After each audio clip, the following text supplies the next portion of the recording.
today we're working on framing a chase, concealing some existing ducting that we've got installed. We'll walk you through it step by step how to do it. All right, guys. So as you can see here, in working on our remodel, we've got some new ducting that's running down through the ceiling, down to feed the lower levels. Okay, so there's nothing we could do. It had to go here. And so today we're going to show you how to frame around it, right, and conceal some ducting. This could be done for wiring. As you can see here, we've got a fire sprinkler pipe running through here too. Some water lines back here. So a lot of times the trades are going to try to fit as much stuff as they possibly can into one small area. So our goal is to create a cavity for it as minimally as possible. Okay, so this is our kitchen. Can't see it now, but we don't want a huge, chase right in the middle of our kitchen. So we want to try to make this as small as possible. So first things first, what we did is I transferred marks from down below. I created a square little footprint. Okay, so basically our wall framing is going to go on edge, 2x4 on edge, versus a standard 2x4 turned the conventional way. And the reason why we're doing that is because we want to make sure that we allow for minimal space. So you can see here, we're going to create a wall that goes like this, versus kind of standard application would be like that. So the reason why we do that is to kind of create as minimal amount of obstruction into the kitchen as we possibly can. So basic tools for this, guys, you're going to need a circular saw, okay, a marking utensil, a square, and then I like to use a laser level. Okay, that's going to help me get my marks from the floor transferred all the way up top. We've showed you this in previous videos. Okay, so I'm going to take this laser level. I've already put in backing, as you can see.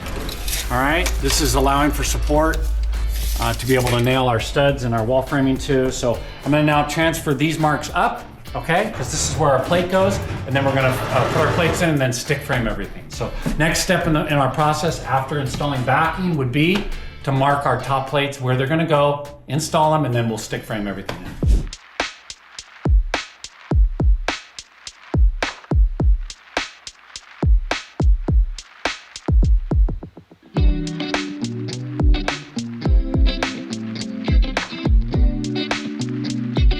All right, so as you can see, we've transferred our marks with our laser line up, okay? We've made marks where they're gonna go, where our plates are gonna go. Now the next step would be to tape in, measure them, and then put in our top plate. So in this case, we're just gonna kind of push this duct out of the way as much as possible without, interfering. That's where our plate goes, right? So I wanna cut a plate 29 and 5/16. Okay, so I'll do that right now.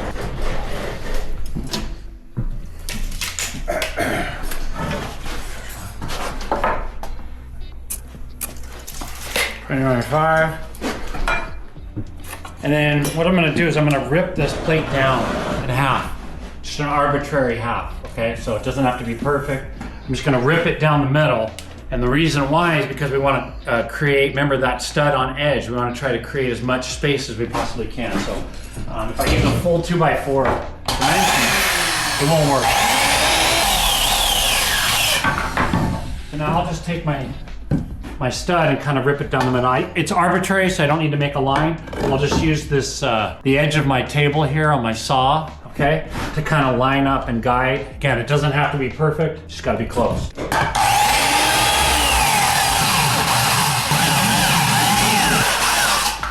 When you're ripping pieces like that, guys, see, it's just arbitrary. It doesn't have to be perfect, okay?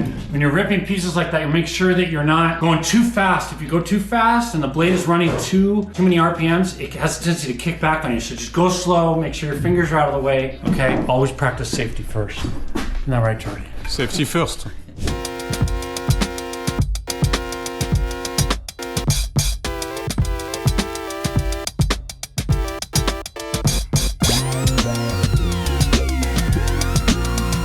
Okay, so we got our side pieces cut now for our top plates. We're gonna install those. We got our backing already in, so don't worry about that. We wanna be real careful, guys. You can see we're dealing with an existing, this is a remodel. We added a bunch of wiring, and there's water lines up here, so we wanna be real careful and cognizant of our nailing, okay? We don't just wanna go and nail. So in this case, I'm gonna pull these wires and this pipe out of the way, just nail accordingly. Same thing here. Cut our piece. I want to be real careful of wires and pipes so we don't have a big problem. Isn't that right? Yeah, it's totally. Couldn't agree more.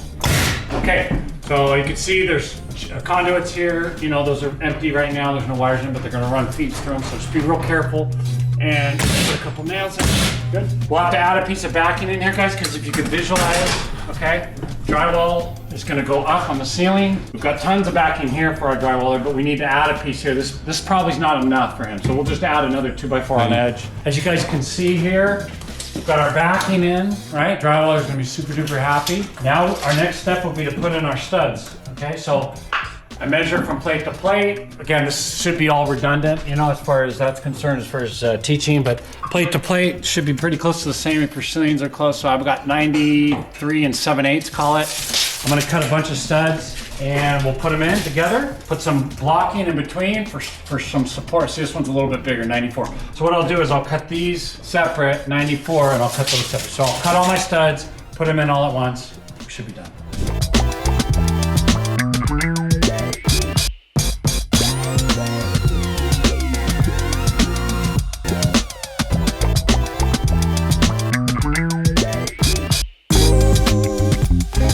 Alright guys, so all of our studs are cut, okay, in advance. Just gonna work our way through now, make sure we have backing support for everything. So, crowning them, alright, pretty good. In this case, guys, I can just go right against. Okay, there's no reason for me to go on edge because there's nothing in the way. You can see that it's not obstructing anything.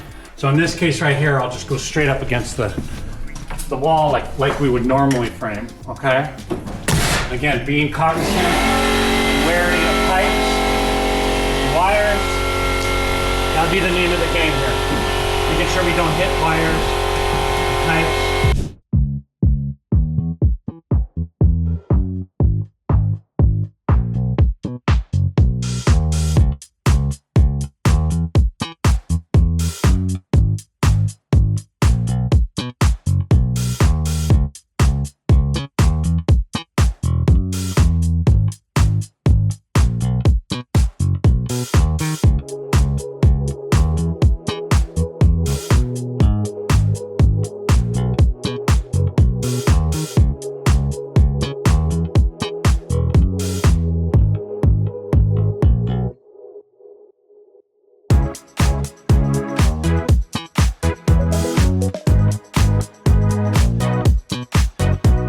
All right, guys, so as you can see, we've got all of our studs in and our chase, our duct, is completely concealed. Okay, so when our drywaller comes through, and drywalls, it's gonna have backing everywhere, all the way around, all three sides, and the ceiling. You can see we've got backing in here. So he's gonna come through with his drywall, he's gonna be able to nail off without any problem. So how to conceal a chase or how to create a chase for your ducting. A lot of times these are applicable for like basement applications, great for basements.